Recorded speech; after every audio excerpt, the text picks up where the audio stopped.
What's the meaning of cradle-robber?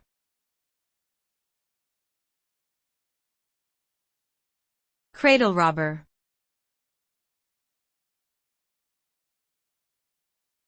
Cradle-robber.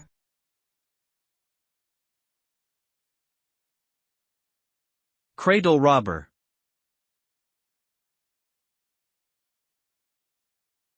Cradle-robber.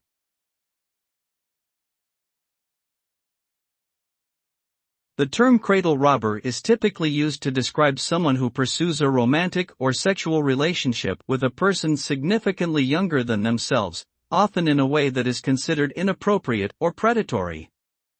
This behavior is widely frowned upon and can have serious consequences, both socially and legally.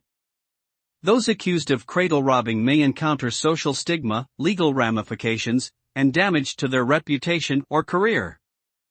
Additionally, the power dynamics inherent in such relationships make it difficult for the younger party to give meaningful consent, further complicating the situation.